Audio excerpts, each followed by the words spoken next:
Welcome to Foundation Friday. The dedication and covenant of silent unity was signed on December 7th, 1892 by Charles and Myrtle Fillmore, founders of the Unity movement. It is unlikely when they signed this covenant that they had any idea how far-reaching unity would be as it evolved into the church we know and love today. We invite you to join us as we explore and share some of the original ideas, teachings, and writings of the men and women who created the foundation of the Unity Church. Hi, thank you for joining us today for our Foundation Friday series. In honor of Black History Month, this being February, I found an article that I think fits in real well with the month we're celebrating. This article is named Unity and Race, a Truthful Story. And I got a taste of some of the information in here the very first time I was at Unity Village. I personally was happy to find this article. You can find it. Also, it's on unity.org. The article is Unity and Race, a Truthful History. And it was written by Reverend Sandra Campbell and edited by Reverend Ellen Davenport, with contributions from CEO Jim Blake and board members Charlene Manuel and Alexandra Scott. So a whole lot has gone into collecting this history. And now I will share this article with you. The first step is to admit you have a problem. In the past century, Unity officials have periodically acknowledged the organization's failures and shortcomings concerning racial equality. Some have apologized, some have taken a few steps towards improvement. But today, walking across the beautiful Unity Village campus with its rose garden and fountains, the preponderance of white faces indicates something remains amiss, that somehow Unity still fails to reflect the basic demographics of America. One of the primary teachings of Unity is that becoming aware of spiritual principles is not enough. Resting in faith that all people are divine and made in God's image is not the same as taking purposeful steps to ensure all are treated equally and fairly. Both are necessary, belief and action. For the past few years, Unity World Headquarters has made diversity and equality a priority. It has moved beyond acknowledgement into a concerted long-term program of inclusion for the Black, Hispanic, and LGBTQIA+ communities. The people with various physical disabilities, all are important. But this story is about Unity policies that discriminated against Black people and how Unity Village is rising above its past. The work is far from over, and the work calls for an honest account of what happened, what is being done now, and the Unity commitment for the future. A sad history, a new movement. It's not easy to know where the story begins. Is it the first slave ships that landed on American shores? Is it when the United States purchased the Louisiana Territory that included what is now Missouri, where Unity would be established as a publishing house and prayer ministry? Maybe it's 1821 when Missouri was admitted to the Union as a slave state. In a compromise to balance the number of slave and non-slave states, Maine was admitted as a free state at the same time. During the American Civil War, the people of Missouri were deeply divided. Men fought in armies on both sides, sometimes neighbor against neighbor, and two state governments supported the Union and Confederacy. After slavery was abolished, an ongoing undeclared war against free Black people began. Black people began to leave Missouri in droves in fear for their lives, sometimes literally chased from their homes. Others were lynched. But a fairly large Black settlement developed in Kansas City, Missouri, where Charles and Myrtle Fillmore, a white couple, set up headquarters in 1889 for their new spiritual venture called Unity. They began publishing a magazine to share the spiritual principles they were learning. And in 1890, they organized a prayer ministry to support their readers, neighbors, and families, anyone who asked for prayer. In 1914, the Fillmores incorporated their work as Unity School of Christianity. Said Charles Fillmore, the object of this school is the redemption of the human race. Students could take classes in person or by correspondence. Study groups sprang up and churches later developed. In 1933, Unity began formally training ministers for ordination. Historical pictures show Black students with the Fillmores in the 1920s. In a speech at the 1927 Unity Summer Conference, Charles Fillmore said, "We see no separation in color, in race, in sect, in creed, in anything. We are all one spirit." But transcripts of his Sunday lesson in those years shows he occasionally made jokes about Black people. As Unity began to thrive in those early decades, Black people were still being lynched in Missouri. It wasn't as common as in the Deep South, but the Equal Justice Initiative estimates 60 Black people were lynched in Missouri between 1877 and 1950. It does not seem to have been part of the discussion at Unity. The early years. Little is known about the Fillmores' racial views. Charles Fillmore was born in a log cabin on a Native American reservation in Minnesota. He grew up among the Chippewa tribe with French traders and trappers and had scant formal education. Myrtle Fillmore grew up in Ohio, where her father was an active abolitionist, helping slaves from the South escape through the Underground Railroad. She graduated in 1867 with a teaching license from Oberlin College, the first collegiate institution in the United States to admit Black men, starting in 1835, and all women 2 years later. That means Myrtle attended an integrated co-ed college, very rare for the time. There is no record of her addressing the issue of race. The only clue is that We Wisdom magazine for children, which Myrtle founded and edited, included a Black child on its standard cover drawing starting in 1901. But for 98 years, as the longest running children's magazine in America, We Wisdom's artwork overwhelmingly showed white children. As Unity grew, Black people began to lead study groups and Unity centers, and groups for colored people were listed in Weekly Unity magazine. Black people were featured speakers at a program during the 1928 annual conference at Unity Farm.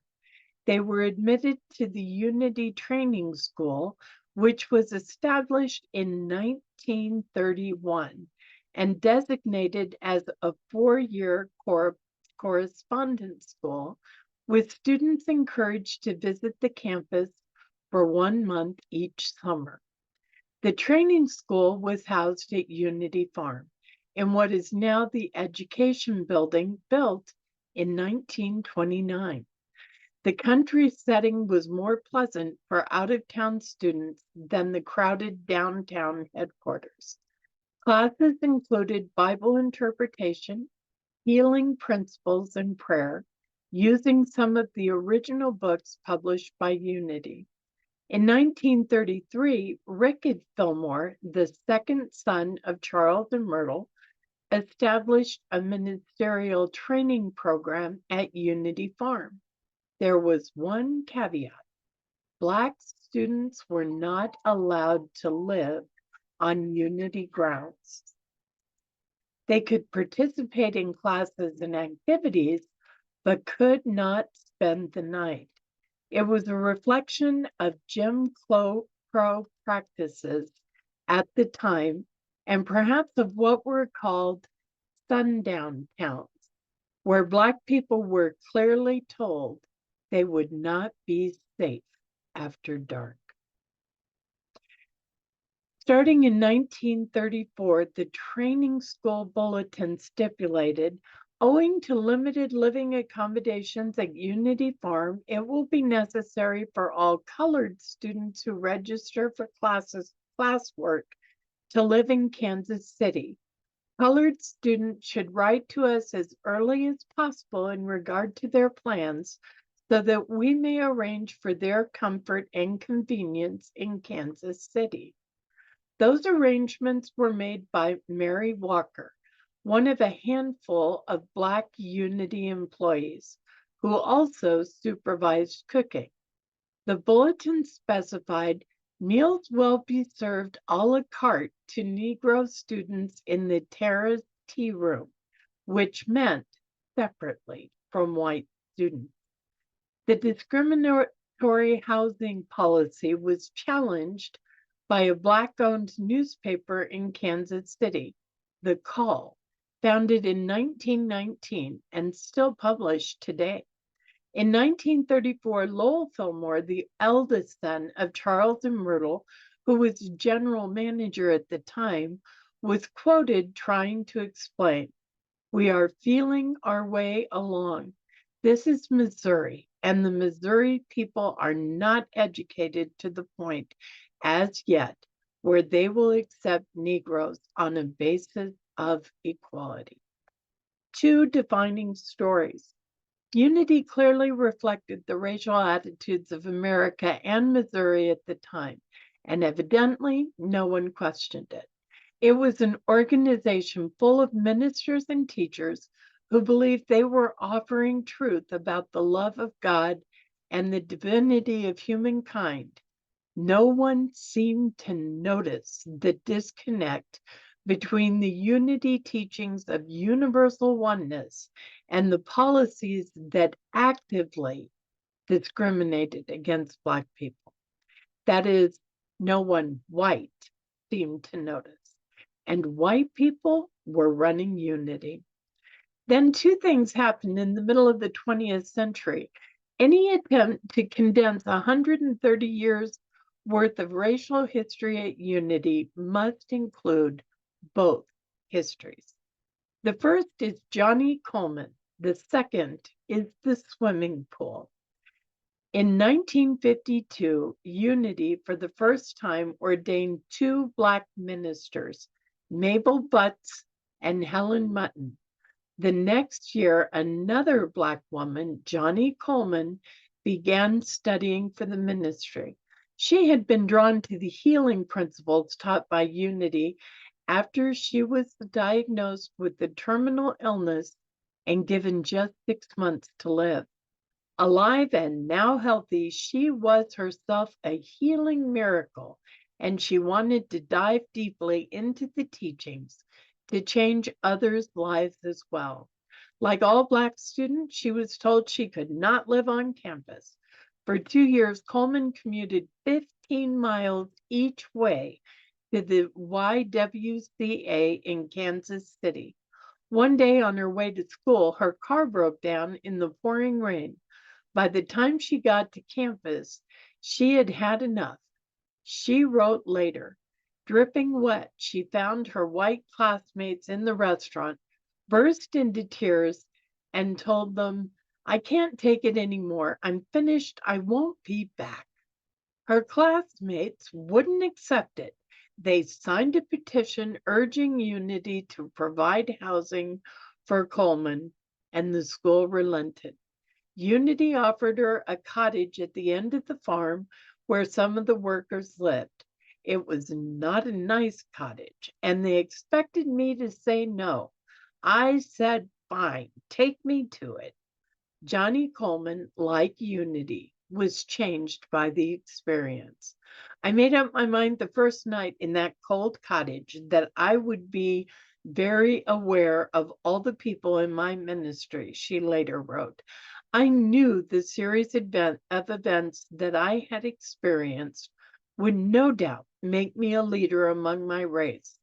However, I made a commitment to teaching all people the soul-saving Jesus Christ principles that enabled me to change the course of my life, to endure indignities, and to begin again.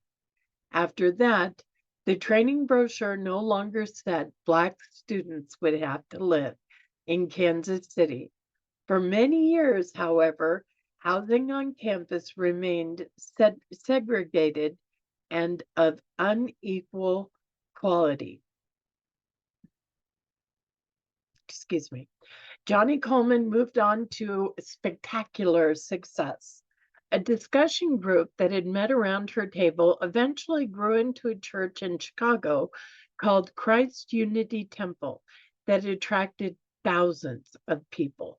For nearly 20 years, she stayed in Unity, wrangling periodically with her white colleagues and the Association of Unity Churches, now called Unity Worldwide Ministries, which was formed as a standalone nonprofit in 1966 to support ministers and ministries. She served as president of the association in 1970 and again overcoming obstacles and resistance. In 1974, Coleman left Unity and created a branch of New Thought called the Universal Foundation for Better Living, which now has churches and study groups in North America and the Caribbean. She renamed her Chicago church Christ Unity Temple, Christ Universal Temple, taking unity out of the name. In 2001, she founded the Johnny Coleman Theological Seminary. After more than 50 years in ministry, she made her transition in 2014 at the age of 94. Rosemary Fillmore Ray, the granddaughter of Charles and Myrtle, was among the recent Unity leaders who reflected on Johnny Coleman's story with embarrassment and regret. She wrote in her book, "That's Just How My Spirit Travels." Today, it is difficult to believe that Unity would participate in such blatant discrimination. The only excuse I can find, and a sorry excuse it is that Unity had never before become involved in social issues, and the school was simply following the culture of the community of which it was a part. Johnny Coleman let her voice be heard, and by so doing, she made an important contribution to Unity and its future. She is living proof that if you stand on principle and move forward with faith, there is no mountain that cannot be moved. In 2016, Unity Village hosted Johnny Coleman Day, a day of remembrance, led by officials from both Unity organizations and the Universal Foundation for Better Living, honoring her courage and accomplishments, and again acknowledging her unfair treatment and the racial discrimination at Unity. On the drawing board now are plans for a Johnny Coleman cottage on campus. Unity plans to expand one of the Fillmore homes near the main circle and remodel it for use as an Airbnb, which has been successful with other historic buildings on campus. That way, overnight accommodations will always be available on Unity grounds in honor of Johnny Coleman. That was a long story, but I hope you enjoyed getting a rundown of the truthful history of unity and race. I'm so glad unity has become the wonderful, beautiful spiritual movement it is today. Before we go, I want you to know that you matter. You are sacred, and you are so, so very loved. Namaste. Thank you for joining us, and let's stay connected and grow in spirit. We are on Facebook. Search for Unity Church of El Cajon and follow us and like our posts. You can reach us on YouTube at Unity Church of El Cajon. Please subscribe to our channel, watch our videos, and leave comments which can help us improve. We are on the web at unityofelcajon.org. Email or call our church office to receive our weekly newsletters, which lists all of our activities and opportunities to learn and grow together.